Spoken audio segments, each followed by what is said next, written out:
Welcome, everybody, to the Advanced Selling Podcast, the longest-running sales training podcast in the history of podcasts. My name is Bryan Neal. I'm Bill Caskey. Here every week for your listening enjoyment.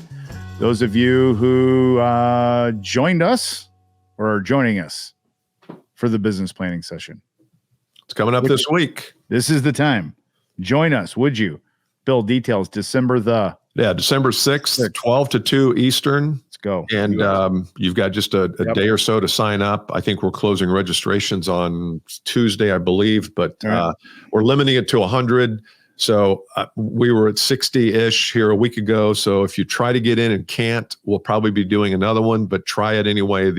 We'll put the link in the show notes, and there's a website that has some of the information. But tuition is $97, and it's a 2-hour camp. It's kind of like a business planning camp. Yeah, love it. And just you just need to be there. You just do. You need to carve out the time for yourself. And you heard us talk a little bit about planning last week. We're going to talk about what to do because sooner than later the calendar is going to flip. It's going to flip over, isn't it? Bill, you like my hat, by the way? Big goals require big plans. I'm trouble seeing it. What does it say? I wonder if the listeners will know what this is. It does as a symbol. That should be a hint. You know, I've also got hints behind me. No. This is the symbol that Prince was when he went as a symbol. Oh, okay. Prince hat that I just felt like wearing a baseball. I usually don't wear baseball hats to work. Prince Albert? Who are you talking about? No, Prince, Prince Rogers Nelson, Minneapolis, Minnesota, First Avenue. The greatest musician that ever walked on the earth, in my opinion. Strong, bold statement. Do we need to debate this? I'm glad to debate it. I'll bring some evidence and samples. That's a strong, bold statement, though. So we'll take that to another episode. That would actually be a fun debate. I'll give you time to think about who you would put as the greatest musician. Yeah, give me a chance. For sure. I can tell you one person who it would not be. Prince. But I've got to have somebody up there. So anyway, I've got a quick story. Last week you talked about things that a man should be able to do, but can't. I've got one of those here today. Yeah. I went to our local car wash here, which you know who it is. Well, I'll tell you who it is because I'm pissed at him. Crew. I was too. I was pissed too. Keep going. Yes. Keep going. Well, one of their noodle thingers ripped my bumper off. Yeah. Not all the way off, but it pulled it out of the clips. Yeah. And so I went there and I said, look what this has done. I said, I don't know if there's any damage, but come on. And so I filled out a claim. Yeah. And never heard back from him for 2 months. Called him, finally we sent it to the wrong email address, but it doesn't matter because that claim has been refuted. So I went in the meantime, I went again, and this time it ripped it off to where it was broken in the back, the whole bumper. So anyway, so I ended my relationship with them, stormed out of their office, and anyway. So I took it to the BMW dealership. I'll try to speed the story. Took it to the BMW dealership thinking that they could figure out a way, quickly to kind of get it back in because there's clips in the frame and there's clips in that rear bumper and you just have to clip it in. But I couldn't do it. I couldn't find a way to do it. Yeah. And they don't want to do that there because it's not a body shop. And so they said, you need to take it to a body shop. I'm like, okay. So I went up to O'Reilly. Oh, yeah. Auto Parts thinking, I wonder if they have they're pretty good guys there. And they have, so this guy comes out, probably 50 years old, frazzled beard. And didn't say, had beady eyes, didn't say like, hey, sure, I'll come out. And he's like, okay. So he came out and he's looking at it. He's feeling back in there, up where the bumper is. And he goes, oh, you can fix that. I said, oh, really? How? He goes, just put a bolt. You put a bolt right in there, put a bolt in a big washer and you just fix it. I'm like, okay. So I start feeling back there. I don't feel a bolt hole anywhere. Right. But I said, I don't feel it. He goes, yeah, you just once you get into there, you'll see it. I said, is it something I can do? Make mistake. He said, oh, yeah. I said, do you know me? Do you know that somewhere in my toolbox at the very bottom of a pile of tools, there was probably a wrench that might fit that. But, man. So I said, you mean I go to Ace Hardware and get a bolt? And I said, I'm still not feeling. He goes, oh, it's there. It's there. He was done. So anyway, I got tape on it now. Oh, you haven't fixed it yet? I thought you were going to say you actually found the bolt hole. No. Bolt and washer in there. I can't do that. We should have looked at this together. You should have called me over, videoed this thing and put it up. Oh my God. You talk about a disaster waiting to happen. That is funny. And you wonder that guy's story is like, it's dumbass in this BMW. one little bolt. He's got his own podcast. That's right. That story. Oh, that's so funny. And back to we had the same thing with that car wash. I'm gonna say it, Crew Car Wash in Indianapolis, who I love forever, had the worst experience. We canceled. Really? We have 5 annual things with them. Now they're huge and popular or whatever. Cancel them all. We had 2. We canceled them. 5. And the same thing. Did it damage? Was there damage? Steph got a new car, and it's a Mercedes, and this little cover thing flew off on like by the wind where the windshield is right there. And so it was blowing around in the thing, and it wouldn't go back in.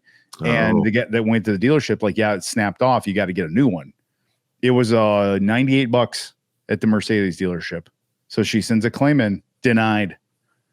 They wouldn't pay for $98, and you're spending 150 times 12, 30, $2,000 ish. $2,000. So $2,000 for 10 years. For 10 years, say you have, and then you will, and so they won't spend $98 and they lose that. Yeah. $20,000 for $98. They don't care.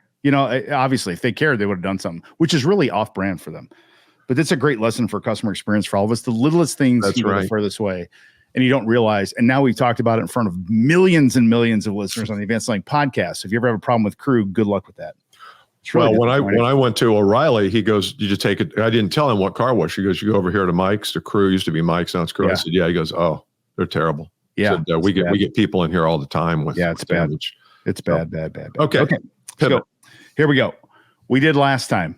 Do your plan. So we did the marketing plan. We took one little version, one little input from the business planning session that Bill's going to do on the 6th. And then we put it down. We talked about email. We talked about LinkedIn. What we want to talk about today is we do all this planning in December. Then you have the holidays. You kind of have a lot very reflective and thinking about it. I'm getting the plan done. And it seems like next year's forever. You know what I mean? Next year's going, wait, it's 2024. And then all of a sudden, it's New Year's Day, you're watching football, and you're like, oh my God, tomorrow's the 2nd. I got to go back to work tomorrow. Yeah. And you're looking at your calendar and like, oh God. And you get this Sunday scaries like you've never had them before. And so we thought, what would be a great topic to bring that to action is, what do I do? How do I get the most of my start? What are some little ideas or little strategies we can employ that make sure that we get off to a really, really good start in 2024? Because the calendar is going to flip. It just great topic. It's a good one. You want to take a stab? I'll take one stab. The background there is that time flies over these holiday seasons, and it becomes hard to see people, and people are, so we every year, it seems like for 17 years, we've talked about this time of year and how hard it is. But I think there are some things you can do to prepare yourself. You talked about this idea of getting out of bed on the 2nd and a little foggy and a little blurry eyed, but I got to go back to work. I always feel like the best way to set yourself up for success there is to have a plan. The whole put your gym shoes out at night if you're going to want to work out in the morning. Just all you got to do is get your shoes on. Just get your shoes on, and then everything will start to momentum. And I think that's the power of a plan, is that when you hit the ground January 2nd, you got a track to run on. You know that day one, you've got 3 appointments, you've got to shoot 1 video, you've got a meeting with a best client. So it's easier to get out of bed when there's a plan. Yes, absolutely. Yeah. Which everyone will have after they come to the business planning session on this. That's true. That's true. Not to over promote that, but at least 100 of you. Now here, this is very timely also, because now we're in December. So I would tell all of you listeners to spend part of your weeks, the next 3 weeks, not focused on closing stuff for Q4, so everybody does, but focused on setting appointments for January when you come back. As if you wait to start trying to get appointments when you get back, people use the excuse, I'm busy, da, da, da. If you call someone or email them right now, it's pretty wide open. Say, I'm kind of wrapped up for the year here. I'm kind of trying to build up some stuff for first quarter next. I want to see what the calendar looks like the week of January 8th. You'll see people open up and go, oh my God, wide open. Hey, well, you pick the day, we'll do lunch or whatever. I think it's a great idea. Yeah, you need to start seeding your calendar now and don't wait till January 2nd or 3rd when you go back to work. Got to do it now. So you want to leave with appointments booked is the point into the holidays.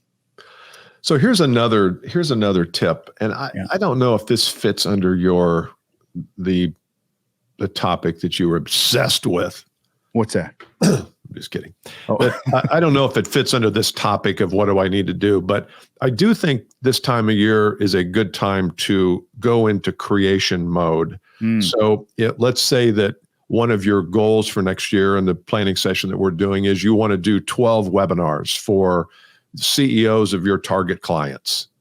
And you've got maybe somebody else inside the company that you're going to tag team this, and you want to write this up, and you want to start promoting it, and you're going to do the same webinar for the first 3 months, and then you're going to switch. But you want to have, and that's one of our goals. I think you need to have something that you're doing that people can access virtually every month. And so this is a good time of year to plan that, to start to work on the messaging. And I wouldn't even worry about it from a slide standpoint. I just think open a Google Doc and start thinking, okay, what are the first 5 minutes of the webinar? I want to welcome people. I want to introduce myself, and I want to talk about what we're going to do today. Okay, what's the second 5 minutes? Well, the second 5, I want to talk about the problems that people are experiencing right now and how if they don't fix them, they're going to be dead and whatever. You can start to map that out. This is a great time of year for that. And I know it gets busy, but the worst thing you can do is say, well, I want to start my webinar in January, and then January 2nd hits and you haven't done anything on it. Because it does take, and I know I'm going down the webinar path here, but it does take some time. There's a lot of loose ends to it. And it's why people give up on them, because it's a lot of detail. And if you can get a head start on that and start to build some momentum, to me, that's what this is all about, just building some momentum. That's great. It becomes a thing. That's one of my little cheeky phrases. Like people have an idea and then they do something. I'm like, now it's a thing. It's not a thing though, until you do that. That's right. You do it. It's a thing. Right. I'm going to go even a step before what Bill's talking about.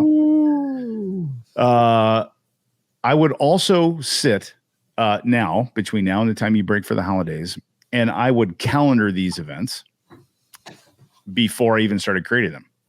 Hold this space on your calendar for 2024. I was looking at my calendar. I actually have a meeting with her name is Christine, who is our chief of staff, and she manages my calendar. We're going to plan the entire 2024 in December. And then all these, we've got webinar days, we've got some travel days. We're going to go do events in other cities and stuff, and all that's going to be put on the calendar. So if I'm doing an event in Chicago, all I've done is blocked out 2 days for Chicago first. Now, if you said, what are you going to do? I'm like, I'm not sure yet. I just know I'm going to Chicago those 2 days in June. Then we go to Bill's steps. Like, okay, we're going to do a live event, half days for sales leaders. We're going to come in and we're going to do a back half of the year finish strong session. And then you do what Bill's saying, you do the Google Doc. But so now you've got it all. You've got the date set and the plan made. Now your odds go way up. That's right. Execute, right? Way up. I think a lot of people get stuck either in your point, the creative process. They don't know what to do or say. It never comes to them. So you just got to start writing it. You can always delete it, edit it. Right? That's right. It's exactly right. And if you're doing webinars, for example, next year, you need to be doing them. You audience members of the Advanced Selling Podcast, you need to be doing them. Don't hand them off to now, if you're a CEO, that's great, but don't hand them off to somebody who doesn't understand how to talk to people, how to communicate your value, how to reference pains when you're talking. I mean, we talk about these things on the podcast all the time. You guys, of anybody, should be the ones creating this, outlining this, and delivering it. You can have other people on as guests or whatever, but you don't realize how much you have in the bank and knowledge and expertise, given the fact that you've listened to this podcast here for the last 6 months to a year. You've got what it takes. Now it's a matter of you documenting it. Absolutely. And all this stuff, like it sounds weird to say this, but all this matters and none of it matters. Meaning, don't get over yourself about like how many people come to the event or all that other stuff, or, just you've got to do the content stuff and you've got to execute it and be the hub. We call it hub selling sometimes. Be the center of the hub. Be the one that invites people to something and facilitates an interview. Like, well, I wouldn't know how to do that. Okay, pick a date first. Pick a date. When's that going to be? Okay, boom, April 15th. Perfect. We got plenty of time. Let's sketch out. Open the Google Doc, topic and framework for April 18th event. whatever you sell and whoever you're going to talk to, and then start going. Then you start inviting people. Well, no one shows up. Like, who gives a crap? Just do it anyway. Interview the person, and then you get the video and the audio to use in more marketing. If it's your first one, you don't want people to show up, to be honest. Truth. It'll be awful. That is the truth. At it. That's so true, isn't it? Sometimes. So if you're gonna, I'm glad no one showed up. If you're going to do one in April, maybe do one in February and expect nobody to show up and hope nobody shows up, and just get bad at it, then get better at it. By the time April comes, you're going to be really good. That's funny. I'm in a webinar training program right now, and some marketing training, but we're focused on webinars. And they say, if you haven't done 10 webinars and had somebody critique it and send the notes back to you, you're not really getting any better. Oh, wow. And, sometimes we think, I'll do a quick dry run. I'll do a dry run tonight. Right. Yeah. But the dry run, the run is going to be different than the dry run. He said, you need somebody there to coach. And so just make sure that if you're going to do these things, and whatever that is, maybe it's a speech. I mean, anything. You do a lot of speech is the same thing. It's repetition. You got to work on your speech. Yes. And just get them started. That's the main thing that people, they either never start or they do one and they see like no immediate results. Think, well, that didn't work. Yeah. Like, well, I did a podcast and, we only got, 48 downloads. Well, so did Bill and I 17 years ago. Yeah. But now we have a story to tell with 16 or 18 million, billion or gajillion. I don't even whatever it is. Whatever. But you just got to keep doing it. And the people that keep putting the stuff off, I'm telling you, you got to do it. You got to plan. Yeah. I love your idea of just putting it in the calendar. Even if it's a pipe dream, that's cool. Just put it in, and then start to work your way back. Say, okay, if we're going to do that on April 1st, we need to have this thing done by March 1st. March 1st needs a February 1st and January 1st. Oh, hell, I got to get that in here soon.